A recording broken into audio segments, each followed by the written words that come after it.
warahmatullahi wabarakatuh. Alhamdulillah hamdan katsiran tayyiban mubarakan fihi kama yuhibbu rabbuna wa yarda. Wa sallallahu ala rasulina Muhammadin sallallahu alaihi wasallam wa ala alihi wa ashabihi wa man sara wa ala nahjihi ila yaumiddin, amma ba'du. Baik, kita lanjutkan bahasan kita dan kita sampai pada perkataan daripada pensyarah yaitu Syekh Dr. Mansur bin Muhammad As-Suqa'ab. Beliau mengatakan walakinna dhahaba jamaahiru min ahli al-ilmi ila jawazi at-taqlid fil aqaid liman la ya'rif. Bahwasanya apa? Jumhur ahli ilmu mereka berpendapat bolehnya taklid dalam masalah akidah bagi orang yang dia itu tidak bisa mengetahui. Artinya di sini orang awam sekali, ya, dia tidak bisa meneliti dalil, dia juga tidak bisa beristidlal, ya, atau berdalil, ya. Dan wa nuqila anil a'immatil arba'ah, dan ini dinukilkan daripada empat imam, ya, madhab, ya. Kemudian Syekhul Islam Ibnu Taimiyah rahimahullah taala, beliau menisbatkan itu kepada jumhur al-ummah, yaitu mayoritas umat, ya, dari kalangan ahli ilmu. Adapun dalam masalah usuliyah, kata beliau, kata Syekhul Islam Ibnu Taimiyah, adapun dalam masalah usuliyah yaitu masalah akidah, maka kebanyakan daripada mutakallimah ataupun dari fuqaha, ya, daripada amin ashabina, yaitu daripada madhab kami, yaitu madhab Hanbaliyah, madhab Hanbali, ataupun selain daripada mereka, man yujibun nadhar wal istidlala ala kulli ahadin, yaitu mereka mewajibkan apa? Hendaklah setiap orang itu dia berusaha untuk an-nadhar, yaitu meneliti dan melihat dalil ataupun beristidlal, ya, berusaha agar bisa berdalil. Ya, ini hukumnya wajib bagi setiap orang. Artinya tidak ada taklid. Tidak ada taklid. Wallahu a'lam bis-shawab. Adapun beliau mengatakan fa inna ma wajaba ilmuhu innama yajibu ala man yaqdiru ala tahsil al-ilm. Bahwasanya sesungguhnya yang wajib bagi seseorang itu ala man yaqdiru ala tahsil al-ilm, yaitu bagi orang yang memang dia mampu untuk memperoleh ilmu. Jadi misal seperti kita di sini, kita mampu untuk menuntut ilmu apa enggak? Wasilah sekarang mudah apa enggak? Mudah, ya. Mudah, ya. Maka tidak ada udzur bagi kita, kecuali kalau orang tinggal di kampung-kampung, pedalaman, pelosok. Ini maksudnya, ya. Jadi kalau orang yang boleh bertaklid itu, misal orang tinggal di pelosok-pelosok negeri, tidak ada listrik, tidak bisa menonton TV, tidak bisa akses internet, tidak bisa membeli apa-apa, buku tidak ada semua. Kemudian cuman ada siapa? Cuman ada dai di situ. Ya, mungkin dia pemahamannya wallahu a'lam bishawab, atau kita tahu. Kemudian orang ngikuti dia di situ. Maka di sini yang dibolehkan para ulama itu seperti ini. Adapun kalau kita bisa melihat, kita bisa menuntut ilmu seperti sekarang, maka tidak ada udzur bagi kita untuk bertaklid. Tidak ada udzur bagi kita, ya.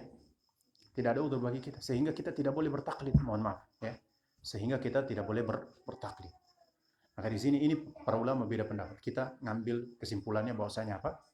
Para ulama membolehkan orang itu bertaklid kecuali memang orang yang dia sudah tidak mampu lagi untuk menuntut ilmu. Atau orang kurang-kurang gitu, ya. Orang kurang-kurang dah.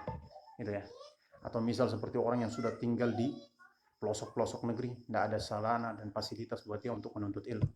Maka ini sudah, ya sudah. Mau diapakan lagi gitu, ya. Tapi model kita sekarang, maka tidak ada alasan untuk tidak menuntut ilmu. Tidak ada alasan atau tidak ada udzur bagi kita, ya. Makanya taklid bagi kita itu tidak layak dan tidak pas. Allahu a'lam bishawab. Bagi kita semua sekarang ini, ya, karena kita dimudahkan oleh Allah Subhanahu wa taala dengan fasilitas, maka tidak ada alasan bagi kita untuk taklid dalam masalah akidah. Allahu a'lam bishawab. Baik para ikhwah maupun para akhwat rahimakumullah jami'an. Kemudian beliau mengatakan di sini, beliau mengatakan berkaitan dengan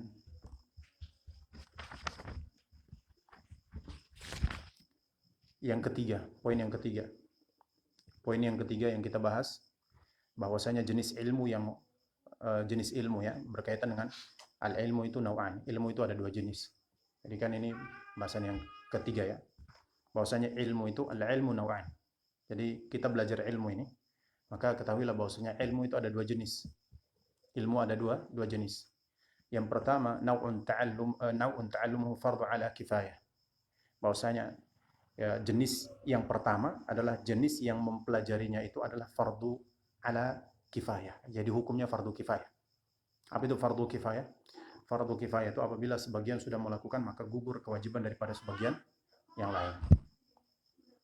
Apabila sebagian sudah melakukannya, maka gugur daripada yang lain. Tapi kalau misal nih, tidak ada sama sekali yang ya mempelajari hal tersebut, maka berdosa semuanya. Allah alam bisawab. Ya, jadi ini namanya fardu kifayah. Fardu kifayah. Wallahu taala a'lam. Kemudian yang kedua adalah fardu ain. Jenis yang kedua adalah mempelajarinya itu adalah fardu ain. Ilmu yang kedua adalah fardu ain. Artinya wajib bagi setiap kita. Seorang muslim dia sudah balik, dia akil, maka dia sudah mukallaf. Kalau dia sudah mukallaf berarti apa? Dia wajib apa? Menuntut ilmu ini, ilmu yang kedua ini. Tidak ada alasan bagi dia untuk tidak menuntut ilmu. Tidak ada alasan bagi dia untuk tidak menuntut ilmu. Adapun ilmu yang pertama yang dia fardu kifayah. Fardu kifayah misal seperti apa? Yang dia merupakan ilmu-ilmu wasilah. Ilmu-ilmu wasail kata para ulama, fahuwa ulumul wasail. Ka'ilmi al-fara'idi wa ilmi al-lughati wa ilmi al-mustalahi wa ilmi usul al-fiqh wa ilmi abwab min abwab al-fiqh.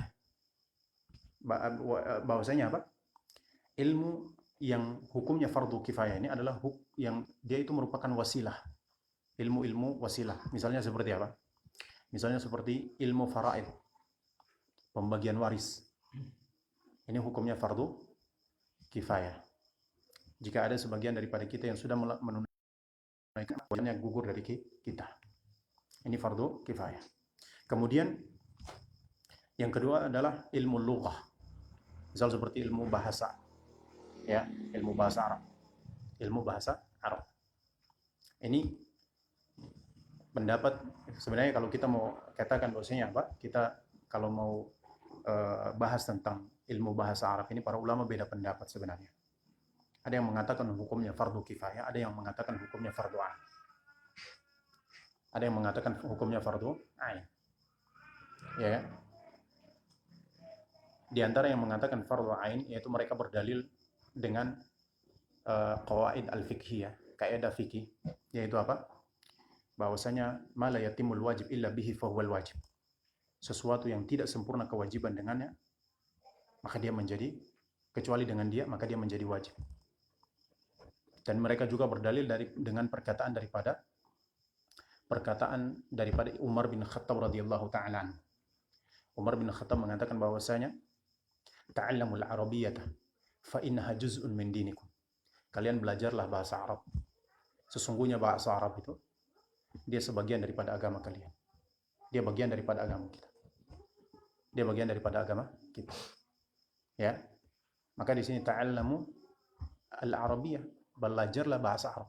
Karena dia bagian daripada agama kita. Kita nih tidak bisa memahami agama kita ini dengan benar kecuali dengan apa? Bahasa Arab. Kecuali dengan bahasa Arab. Kita semua bisa memahami agama kita dengan benar kecuali dengan bahasa Arab. Ya kan? Kita mau memahami Al-Quran. Hukum mempelajari Al-Quran hukumnya apa? Wajib apa enggak? Wajib. Memahami Al-Quran hukumnya wajib. Kita mau memahami secara sempurna, di antara alatnya adalah apa?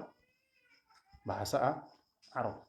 Sehingga para ulama menggunakan kaidah tadi, yaitu apa? Sesuatu yang tidak sempurna kewajiban kecuali dengan dia, maka dia menjadi wajib. Perkara tadi dia hukumnya awal, misal mubah, atau dia hukumnya sunnah, dia bisa naik tingkatan menjadi wajib. Dia bisa naik tingkatan jadi wajib. Wallahu a'lam bishawab. Dan wajib di sini sebagian para ulama mengatakan wajib ain. Sebagian mengatakan wajib kifayah. Wajib kifayah. Wallahu a'lam bishawab. Pendapat yang lebih mendekati kebenaran adalah dia fardu ala kifayah, yaitu fardu kifayah. Wallahu a'lam bishawab. Tapi tentunya seorang muslim harus punya keinginan gitu. Karena ini merupakan bagian daripada agama gitu kan. Kata Umar bin Khattab, Dia harus punya keinginan nih, bisa bahasa Arab, bisa bahasa Arab. Karena kalau orang bisa bahasa Arab, dia tidak bisa dibodohi, ya kan? Dia tidak bisa dibodohi, ya kan? Antum kalau pandai bisa bahasa Arab, antum punya masalah dengan orang rumah, orang tahu ngomong ada intermezzonya seperti ini. Kalau anda pandai bahasa Arab, anda ngomong bahasa Arab dengan istri, misal ada masalah dengan istri, ngomong pakai bahasa Arab misalnya, maka orang menganggap kalian sedang berdoa. Paham? Menganggap kalian sedang berdoa. Iya kan? Seperti Ali sekedari. Bala ya. Jadi kalau kita ngomong pakai bahasa Arab, orang anggap kita bisa berdoa. Sama saya seperti ada video viral, mohon maaf ini ada video viral. Ya. Apa namanya? Ada video viral yang dicuplikan dari apa namanya? Sebuah video viral, dia pamannya orang Arab. Pamannya orang Arab ngumpul-ngumpul seperti ini. Kemudian mereka habis ngumpul-ngumpul, suruh bingung nih siapa yang nak baca doa gitu kan? Bingung siapa yang nak baca doa. Nah, ketika apa namanya? Ketika pas mau baca doa mereka bingung, lalu jamaah bilang, "Oh, siapa? Tolong sampaikan ke paman kamu aja gitu kan. Paman kamu kan orang Arab, pandai berdoa gitu. Suruh dia baca Arab, baca doa." Nah, lalu pamannya ini bilang dengan bahasa Arab, "Saya ini baru bertaubat." Dia ngomong pakai bahasa Arab, lalu jamaah bilang amin gitu kan. Saya baru bertaubat. Amin. Subhanallah. Makanya ini contoh ya. Kita kalau tahu bahasa Arab kita tak bisa dibodohi. Ya, kita tak bisa dibodohi. Makanya kita sebagai seorang muslim harus punya keinginan untuk bisa belajar bahasa Arab. Saya punya kawan nih. Saya punya kawan seorang dosen di Brawijaya. Dia dosen di bisnis luar negeri. Jadi bisnis ya, hubungan bisnis luar negeri di Brawijaya. Dia dulu kuliah di Amerika, kemudian di Inggris, dia kerja di Amerika juga di Inggris. Dia dekat dengan anak namanya Pak Aris Munandang. Sudah tua orangnya.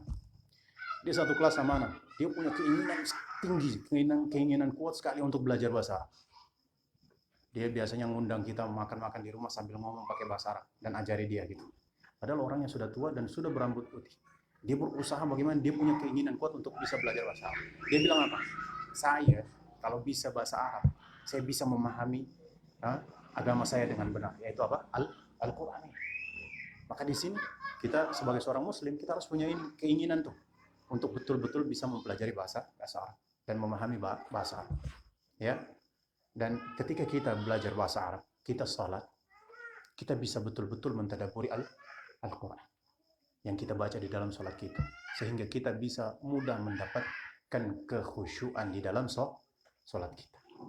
Makanya ini sebagian para ulama mengatakan fardu ain, ada sebagian mengatakan apa? Fardu ala kifayah, yaitu fardu kifayah. Wallahu a'lam bishawab. Ala kulli hal, terlepas dari perselisihan para ulama ini, hendaklah kita setiap muslim harus memiliki keinginan untuk bisa belajar bahasa Arab. Wallahu a'lam bishawab. Kemudian misal seperti apa? Ilmu mustalahul hadits ya. Ilmu mustalahul hadits ya. Ini juga hukumnya fardu kifayah. Kemudian misal juga seperti usul fikih. Kemudian sebagian daripada bab fikih. Misal seperti ilmu apa? Faraid yang sudah kita sebutkan, ilmu jual beli, ilmu tentang nikah, ilmu tentang apa namanya? Talak ya. Maka ilmu ya fikih hukum-hukum fikih seperti ini, wallahu a'lam bishawab, hukum mempelajarinya adalah fardu kifayah. Apabila sebagian sudah menunaikannya, maka gugur kewajiban daripada kita. Wallahu a'lam bishawab. Kemudian yang kedua adalah apa? Yaitu yang mempelajarinya adalah fardu ain, jadi wajib bagi setiap muslim dan muslimah. Saya maupun apa? Yang hadir di sini semuanya yang apabila sudah baligh akil, ya kan? Baligh akil, dia seorang muslim baligh akil, ya, maka dia mukallaf. Berarti dia wajib untuk apa? Untuk mempelajari ilmu ini, yang fardu ain ini. Fardu ain ini terbagi jadi dua. Yang pertama adalah ilmu berkaitan dengan akidah, ilmu akidah. Ini hukum mempelajarinya. Makanya Syekh mengatakan ya yajib alaina bahwasanya ta'allum arba'i masail. Yang al-ula al-ilmu. Ilmu yang pertama adalah ilmu apa? Ma'rifatullah, mengenal Allah. Akidah. Ini hukumnya wajib nih, setiap fardu ain bagi setiap kita untuk mempelajari tentang masalah akidah ini. Kita belajar akidah, kita punya prinsip, kita punya pendirian. Kita tidak bisa diombang-ambing oleh orang. Kita tidak bisa diombang-ambing oleh orang. Kalau kita belajar akidah. Makanya Syekh Muhammad bin Jamil Zainu, beliau mengatakan bahwasanya apa? Di antara faedah daripada orang mempelajari akidah dan tauhid, ya, akidah itu tauhid, maka apa? Dia memiliki satu prinsip. Tujuan hidupnya jelas. Tujuan hidupnya jelas. Karena memang seperti orang belajar akidah, orang belajar akidah, berarti dia belajar tentang agamanya dia, maka dia punya basirah, sehingga dia punya tujuan yang jelas. Jalan itu enggak, istilah orang seperti apa Ustaz kalau orang Jawa bilang? Kalau apa namanya, asal, kalau orang Melayu bilang apa? Asal hantam gitu. Enggak seperti itu. Ngawur ya. Kalau orang Jawa bilang ngawur gitu. Asal hantam lah gitu. Nah, kita belajar akidah, tauhid ini, maka kita punya prinsip. Tujuan hidup kita jelas. Tujuan hidup kita jelas. Tidak terombang-ambing. Ya. Kita tidak bisa diakal-akali dan kita tidak bisa dibodohi oleh orang. Ini manfaat dari kita mempelajari akidah tauhid. Jadi hukum mempelajari akidah ini, kita beliau hukumnya fardu ain. Hukumnya fardu ain bagi setiap muslim dan muslimah yang mukallaf dan mukallafah. Baik para ikhwah maupun para akhwat rahimakumullahu jami'an. Maka akidah ini kita mempelajarinya yaitu bagaimana kita mentauhidkan Allah Subhanahu wa taala. Bagaimana kita mentauhidkan Allah Subhanahu wa taala. Ya, begitu juga kita mempelajari lawan daripada tauhid itu, yaitu syirik kepada Allah Subhanahu wa taala. Ya, tauhid itu apa tadi? Mengesahkan Allah dengan ibadah yang kita lakukan. Makanya Syekh Muhammad bin Abdul Wahab pada muqaddimah yang ketiga, beliau mengatakan apa? Bahwasanya ilam arsyadakallahu li ta'atihi anna al-hanifiyyah millata Ibrahim an ta'budallaha wahdah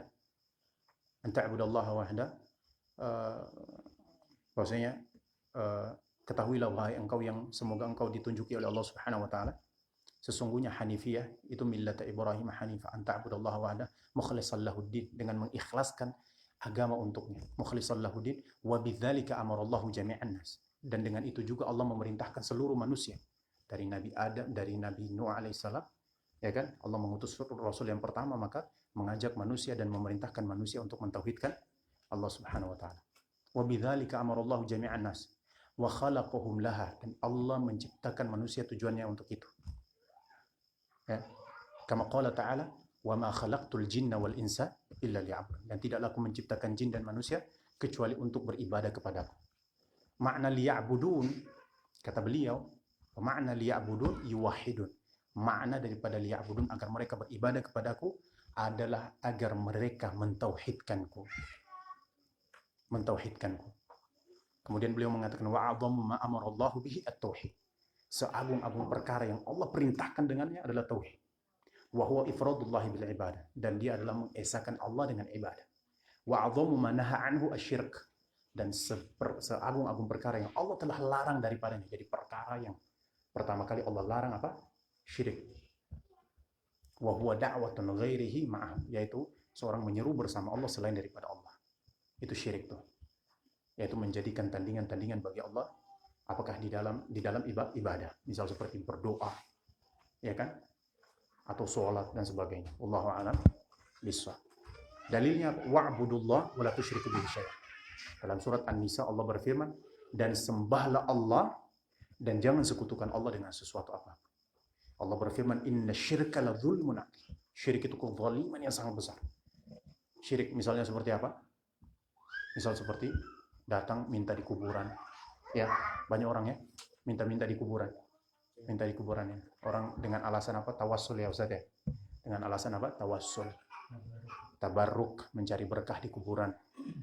Ya, padahal Allah berfirman apa? In tad'uhum la yasma'u du'aakum walau sami'u mastajabu lakum. Jika kalian minta kepada mereka yang sudah mati ini, ataupun sesembahan-sesembahan selain daripada Allah itu, maka mereka tidak bisa mendengar doa-doa kalian. Walau sami'u, kalau mereka bisa mendengar, mastajabu lakum, maka mereka tidak bisa mengabulkan permintaan kalian. Mereka tidak bisa mengabulkan permintaan kalian. Nah, ini seperti orang datang ke kuburan, minta di kuburan, mencari berkah di kuburan. Ini syirik pada Allah Subhanahu wa taala. Ini syirik pada Allah Subhanahu wa taala. Ya, dan ini kesyirikan yang dilakukan oleh orang-orang jahiliyah dahulu. Makanya mereka mengatakan apa? Ya, kami tidak menyembah mereka illa liyuqarribuna ilallahi zulfa. Ma na'buduhum illa liyuqarribuna ilallahi zulfa. Kami tidak menyembah mereka nih kecuali tujuannya agar mereka mendekatkan kami kepada Allah sedekat-dekatnya. Sama kan seperti orang mengatakan saat ini, kami ini tidak minta kepada wali ini kecuali agar dia ini menyampaikan hajat kami kepada Allah. Padahal Allah berfirman apa? Allah berfirman, wa qala rabb ud'uni astajib lakum. Bahwasanya Allah berfirman, mintalah kepadaku, aku akan kabulkan kepada kalian. Innal ladzina yastakbiruna an ibadati sayadkhuluna jahannama dakhirin. Orang-orang yang menyombongkan diri daripada beribadah kepadaku. Beribadah yang pertama di sini apa? Berdoa, kata para ulama. Berdoa. Karena semua ibadah yang kita lakukan ini terkandung doa padanya. Yang disebut dengan doaul ibadah. Doa itu ada dua. Ada doaul ibadah, ada doaul masalah. Doa ibadah dan doa masalah. Doa masalah seperti kita katakan, ya Allah, mudahkan urusan saya. Ini doa masalah. Doaul ibadah adalah niat dan tujuan daripada kita ibadah tersebut. Harapan kita dalam ibadah yang kita lakukan untuk menggapai ridho Allah. Itulah doaul ibadah. Makanya di sini ya, bahwasanya orang yang menyombongkan diri daripada beribadah kepadaku, maksudnya berdoa kepadaku, mereka tidak mau minta langsung pada Allah Subhanahu wa taala, maka mereka akan dimasukkan ke dalam neraka jahanam dalam keadaan hina. Ya. Allah berfirman juga, wa annal masajida lillah fala tad'u ma'allahi ahad. Sesungguhnya masjid-masjid itu milik Allah, jangan menyeru bersama Allah selain daripada Allah. Artinya di sini kita berdoa cuman hanya pada Allah Subhanahu wa taala. Kesyirikan yang banyak terjadi saat ini apa? Dalam doa. Kalau sudah bicara pergi ke kuburan, subhanallah, bahkan dipromosikan itu wisata religi, ya kan, menambah keimanan, subhanallah, gitu kan, wisata religi menambah keimanan dan ketakwaan. Datangnya kemana?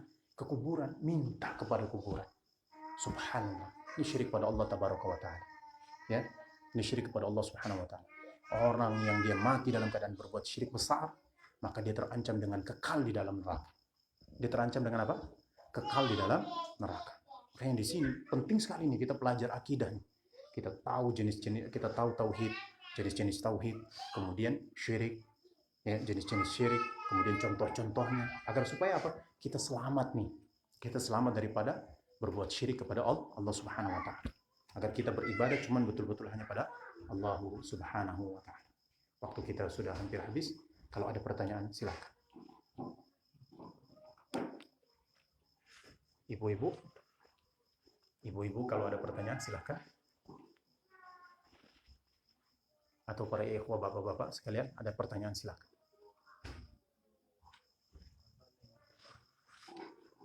Ya, silakan. Mungkin di luar tema nih, Ustaz. Tidak masalah. Masalah makam. Baik. Yang katanya di makam Rasulullah, terus Umar yang tiga itu nisannya cuma batu, katanya. Ya. Kemudian apakah ada yang sekarang orang bilang tulis tanggal lahir kematian itu, apakah ada basisnya? Baik. Ini baik pertanyaan. Yang sekarang kan kita tetap ditulis ke orang-orang sekarang. Baik. Syekh Al-Albani rahimahullah ta'ala punya satu buku yang sangat bagus sekali dalam membantah orang-orang yang menjadikan kuburan sebagai masjid. Jadi menjadikan kuburan sebagai masjid ini sebagaimana sabda Nabi SAW, bahwasanya apa? La'anallahu yahuda wan nasara. Allah telah melaknat orang-orang Yahudi dan Nasrani. Hadis riwayat Muslim dari jalan sahabat Abu Hurairah. Abu Hurairah meriwayatkan dari ibunda Aisyah radhiyallahu taala anha. Syekh Al-Albani menukilkan hadis ini pertama di dalam kitabnya Tahdhirus Sajid min ittikhadhi kuburil masajid. Ya, min ittikhadhi kuburil masajid. Ya, bahwasanya apa? Hadisnya la'anallahu al-yahuda wan nasara ittakhadhu qubur anbiya'ihim masajid. Bahwasanya Allah telah melaknat, ya, Allah telah melaknat orang Yahudi dan orang Nasrani disebabkan karena mereka menjadikan kuburan nabi-nabi mereka sebagai masjid. maknanya menjadikan kuburan sebagai masjid ini dijelaskan, dan ini sepakat para ulama ahlus sunnah dari a'immatil arba'ah, dari Imam Abu Hanifah, Imam Malik, Imam Syafi'i, dan Imam Ahmad bin Hanbal. Semuanya sepakat tentang masalah ini. Makna daripada menjadikan kuburan sebagai masjid ini ada 3. Yang pertama adalah mempersembahkan ibadah kepada kuburan tersebut. Ini pertama, ya kan? Atau membina masjid di atas kuburan tersebut. Jadi bangun masjid di atas kuburan tersebut. Misal, mohon maaf nih, ada banyak nih terjadi di sekitar kita nih, ya kan? Kalau kita nak ke Pontianak, itu ada di daerah penyiraman. Oh, di situ ada kuburan, itu kan? Di situ ada kuburan tuh. Masjid di situ kuburan di depan, sama di kuburannya di kayak kamar gitu. Dibina, dibangun seperti musola bang di daerah satu ini dengan masjid, ya. Baik, ini makna yang pertama. Pertama, mempersembahkan sholat menghadap ataupun kepada kuburan tersebut. Yang kedua, ataupun ibadah ke kuburan tersebut. Kemudian yang kedua, yaitu adalah membangun masjid di atas kuburan. Yang ketiga, menguburkan orang di dalam masjid. Baik, ini 3 makna. Dan ini kita dapatkan sekarang betul-betul terrealisasi di mana? Di tengah-tengah kaum muslimin. Nah, ada syubhat ataupun hujah-hujah sebagian orang-orang yang menyimpang daripada jalan sunnah Nabi SAW. Mereka mengatakan, loh, kuburan Nabi aja di dalam masjid katanya. Kuburan Nabi aja di dalam masjid katanya. Kuburan Nabi dalam masjid katanya, di Masjid Nabawi, ya. Baik, para ikhwan yang dirahmati Allah Subhanahu wa taala, Syekh Al-Albani rahimahullah taala dalam kitab Tahdhirus Sajid min ittikhadhi kuburil masajid, beliau mengatakan bahwasanya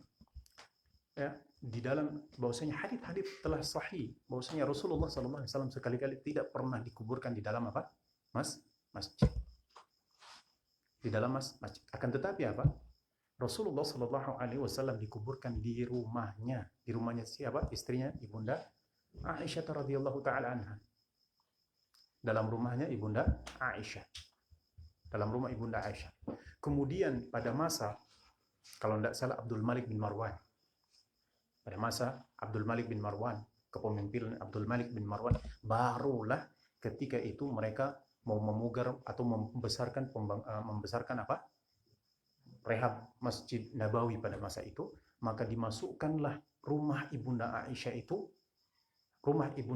itu ya ke dalam denah pembangunan masjid. Tapi pada saat itu diingkari oleh seorang sahabat Nabi SAW. Saya lupa namanya, kalau tidak salah Jabir bin Abdullah atau Allah alam, saya lupa namanya. Jadi seorang sahabat, Syekh Al-Albani menyebutkan, seorang sahabat itu sahabat yang paling terakhir hidup pada masa itu. Jadi mengingkari hal tersebut. Ya. Cuman karena dia tidak punya power dan kekuatan, sehingga ya sudah. Akhirnya terjadilah apa yang terjadi saat ini. Tentunya pemerintah Saudi tidak mungkin bongkar tuh, tidak keluarkan itu, tidak mungkin itu kan. Karena itu akan menjadi fitnah. Makanya dibatasi, dibatasi tuh, dijaga tuh, disiapkan polisi-polisi syariah. Jadi kalau ada orang di sana, misal mohon maaf, ini pernah nih kejadian nih, Ustaz Khalid Wasalama hafizahullah ta'ala pernah cerita nih, ketika makam Rasulullah SAW dibuka, itu didapatkan, mohon maaf, ini kertas banyak sekali. Orang masukkan lewat itu tuh, yang celah-celah tuh, orang masukkan lewat situ. Itu kalau ada polisi syariah, itu syirik itu biasa gitu ya. Nah, kemudian orang masukkan lewat situ tuh, ya, masukkan tuh. Lalu ketika didapatkan itu ada dari Indonesia, dari berbagai negara. Dan dari Indonesia itu beliau ceritakan bahwasanya dari Indonesia itu mereka minta kepada Nabi SAW, wahai Nabi, mudahkan urusan kami, mudahkan rezeki kami. Subhanallah, syirik enggak pada Allah? Syirik. Padahal Nabi ajarkan gimana? Idza sa'alta fas'alillah wa idza sta'anta fasta'in billah. Jika kamu minta sesuatu, minta pada Allah. Jika kamu minta pertolongan, minta pada Allah. Bukan minta pertolongan kepada Bukan minta pertolongan kepada Nabi SAW. ini terjadi nih. Ya, jadi ini sebuah kesalahan. Mereka menganggap bahwasanya apa? Mereka berdalil tuh kuburan Nabi SAW juga dalam masjid. Tidak, kita katanya. Kemudian mereka katakan tuh makom Ibrahim juga. Ya kan? Mereka bilang makom Ibrahim di dalam Masjidil Haram katanya. Padahal makom itu apa? Maqam Ibrahim musalla. Ya. Wattakhidhu min maqami Ibrahim musalla. Ini apa maksud makom Ibrahim itu? Makom itu bukan seperti di kita di sini. Kalau kita di sini bilang makom itu kuburan gitu kan. Tapi makom itu dari bahasa Arab qama yaqumu makom itu adalah tempat berdiri. Tempat berdiri Nabi Ibrahim setelah membangun Ka'bah, membina Ka'bah, lalu beliau berdiri berdoa. Disitulah itu yang disebut dengan makom Ibrahim. Bukan kuburan Nabi Ibrahim alaihissalam. Ini sebagian orang-orang tasawuf, orang-orang sufi seperti itu. Mereka berdalil. Makanya ini hujah-hujah yang lemah, wallahu a'lam bishawab. Kemudian mereka apa namanya di internet mereka sebarkan kuburan Nabi, katanya kuburan Nabi itu dihias-hias. Ya kan foto-fotonya tersebar di internet, dihias, dibangun, ditaruh apa namanya, ditulis nama-nama dan sebagainya. Ini kedustaan. Wallahu a'lam bishawab. Tidak sekali-kali kuburan Nabi seperti itu. Ya, kuburan Nabi SAW tidak seperti itu. Dan itu dijaga betul oleh pemerintah Saudi.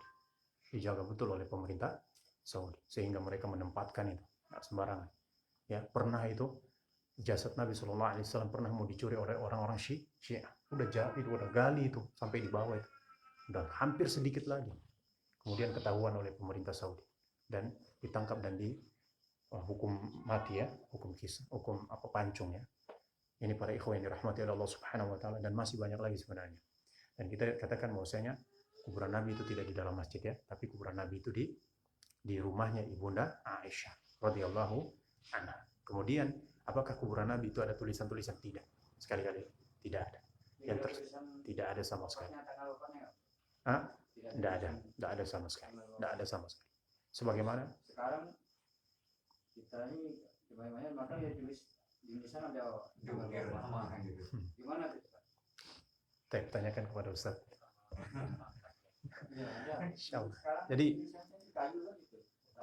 Jadi kalau kita mau kembali kepada madhab-madhab, misal madhab para ulama, ya, misal seperti madhab Syafi'i, madhab Syafi'i lebih tegas lagi sebenarnya.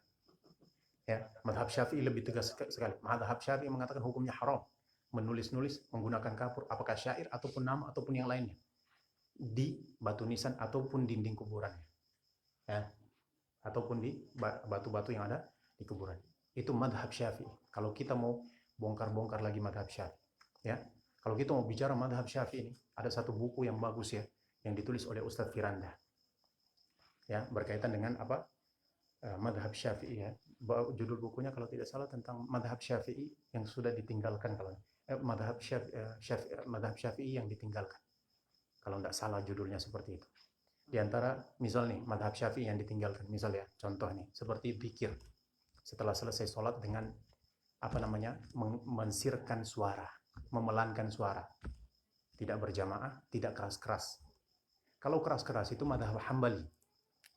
Jadi kalau ada orang hari ini mengatakan itu madhab Syafi'i, salah, madhab Hambali. Dan itu pernah ya, ketika kita diskusi di Kementerian Agama sini, dihadirkan MUI, Polres Bengkayang, kemudian dihadirkan dari apa namanya, BIN, kemudian BAIS gitu kan, dari Kodim, semua hadir di situ. Ketika ada masalah yang terjadi waktu itu di Bengkayang dengan kita, dengan pihak sebelah. Ketika kita hadirkan sih, mereka mengatakan harus mengembalikan Masjid Jami ke madhab Syafi'i katanya. Saya bilang oke, kalau begitu kita bahas dulu apa itu madhab Syafi'i. Dan kemudian saya bawa rujukan waktu itu, madhab Syafi'i, yaitu kitab Al-Um. Imam Muhammad bin Idris Asy-Syafi'i punya kitab yaitu Al-Um. Dan di situ berkaitan dengan di bab salat, Imam Syafi'i secara terang-terangan mengatakan seperti ini. Bahwasanya apa? Waqtaru lil imami wal ma'mum ay yadhkurallaha ba'da al-insirafi min as-salati wa yukhfiyani adh-dhikra. Bahwasanya apa? Aku memilih pendapat apa namanya?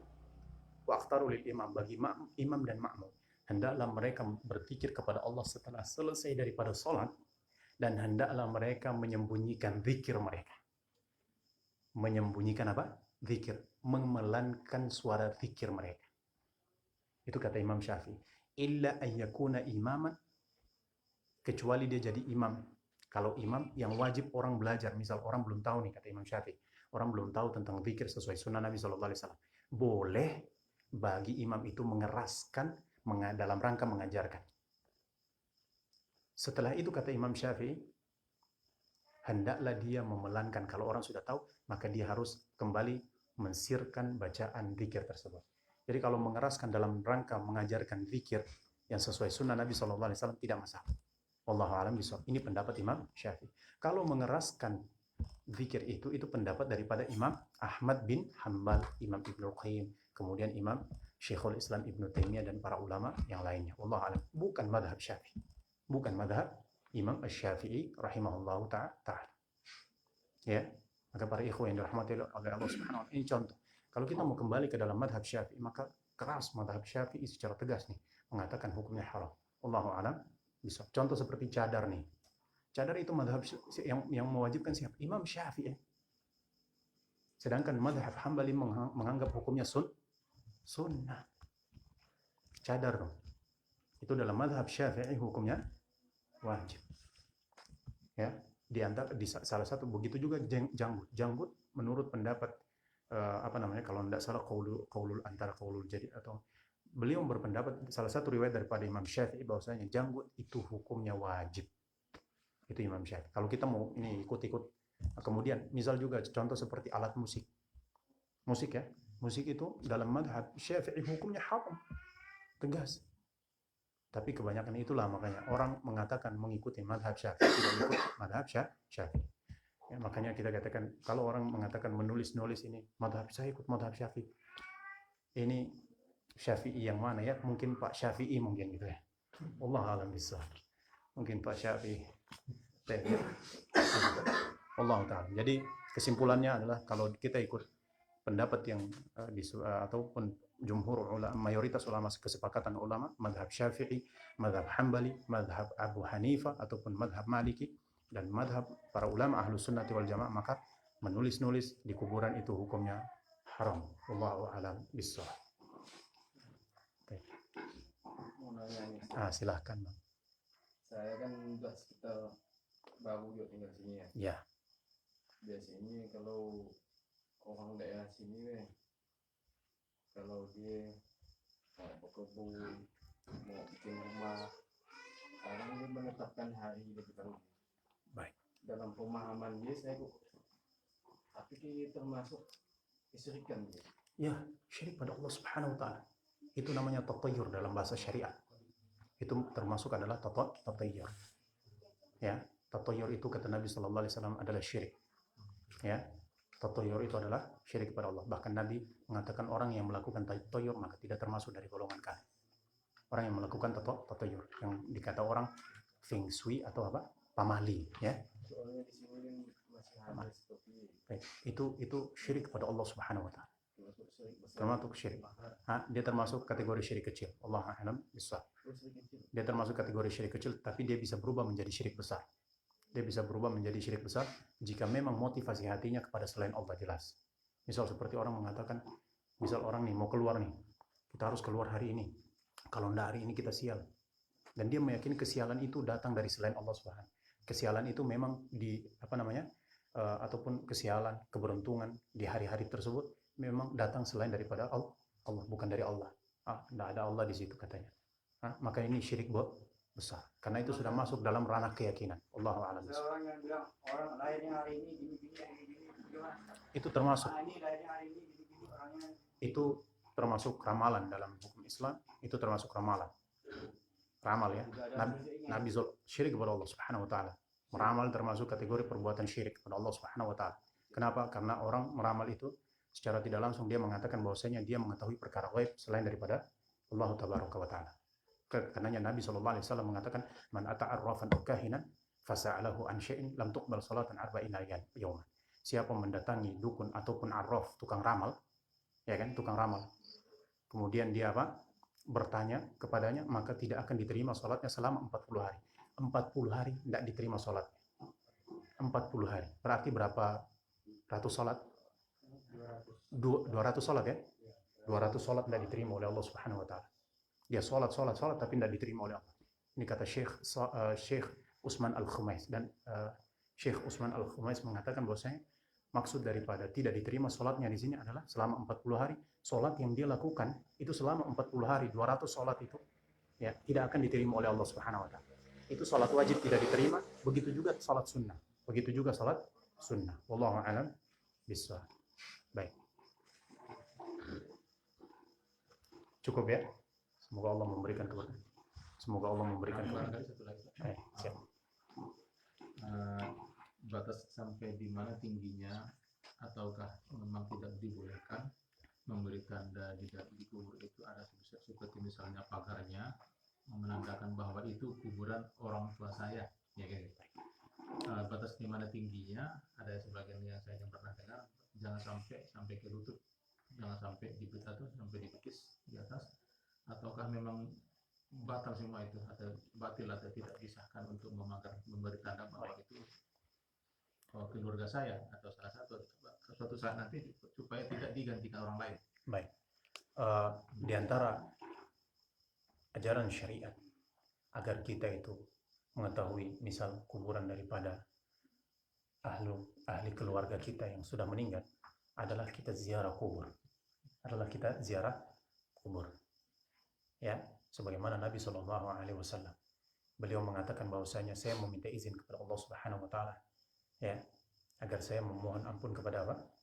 Ya, kepada orang tua saya, ibu saya. Agar kemudian saya tidak diizinkan. Lalu saya minta izin agar supaya Allah Subhanahu wa taala ya mengizinkan saya berziarah. Maka Allah mengizinkan.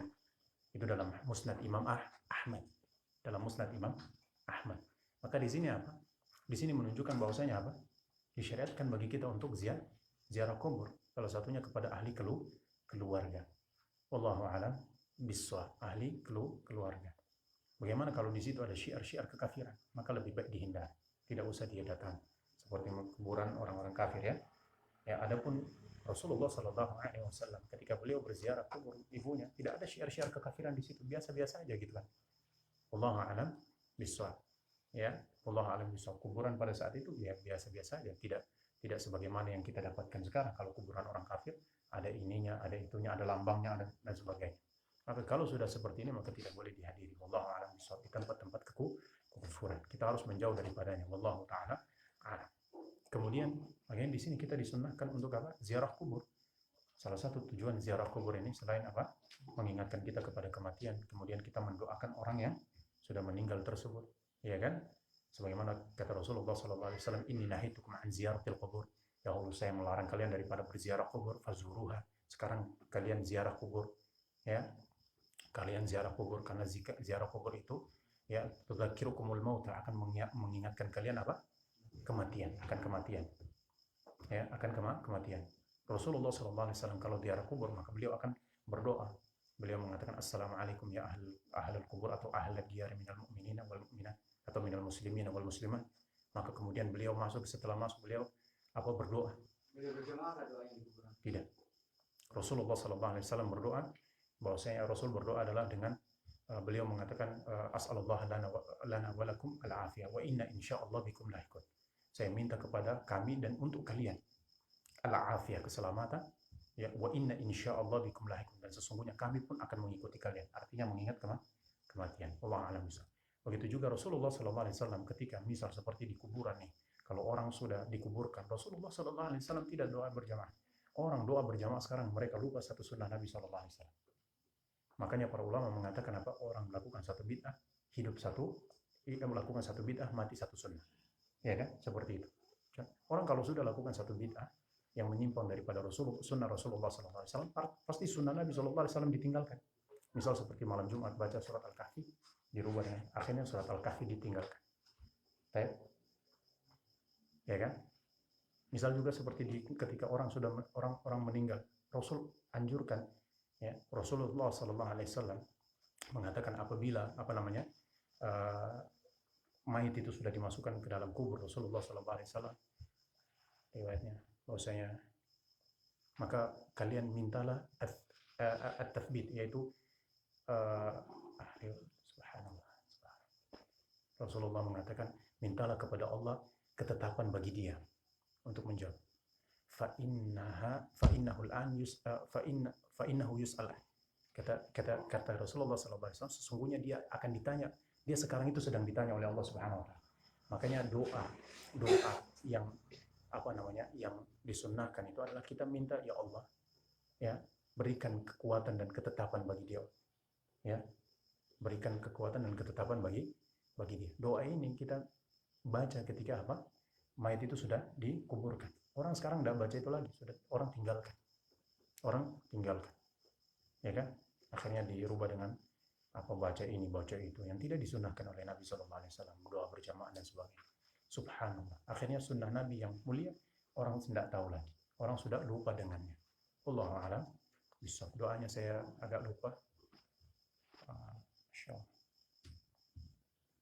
Allahumma tsabbit lahu, Allahumma tsabbit lahu, ya, Allahumma tsabbit lahu, ya Allah, berikan ketetapan bagi dia untuk menjawab pertanyaan. Pertanyaan siapa? Pertanyaan malaikat. Wallahu a'lam bishawab. Baik para ikhwan yang dirahmati Allah Subhanahu Wa Taala. Kemudian berkaitan dengan batasan. Jadi agar supaya kita itu, keluarga kita, anak-anak kita tahu itu kuburan ahli keluarga kita, kita ajak mereka ziarah, mendoakan, mengingat kematian di situ. Kemudian, ya, batasannya, wallahu a'lam bishawab. Kesimpulan yang paling aman nih, ya, jangan lebih daripada sejengkal. Kemudian apa boleh buat pagar? Wallahu a'lam bishawab. Kalau kita kembali kepada madhab seperti saya katakan tadi, madhab Syafi'i, maka ini tidak boleh, la yajuz, tidak boleh. Apalagi membangun ad-darhaya itu membangun misal kubah ini itu dan sebagainya, maka ini hukumnya haram. Wallahu a'lam bishawab. Menghias-hias kuburan, maka ini hukumnya haram. Dikhawatirkan apa? Dikhawatirkan nanti, ya, orang akan mengkultuskan kuburan tersebut, dan buktinya nyata kan? Ya kan? Sekarang kan banyak kuburan dikultuskan, dianggap sebagai kuburan keramat katanya, kuburan karomah. Wallahu a'lam bishawab. Seperti itu ya.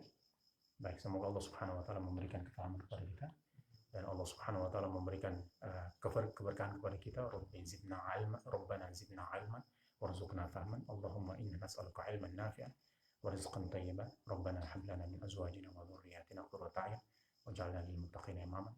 Assalamualaikum warahmatullahi wabarakatuh.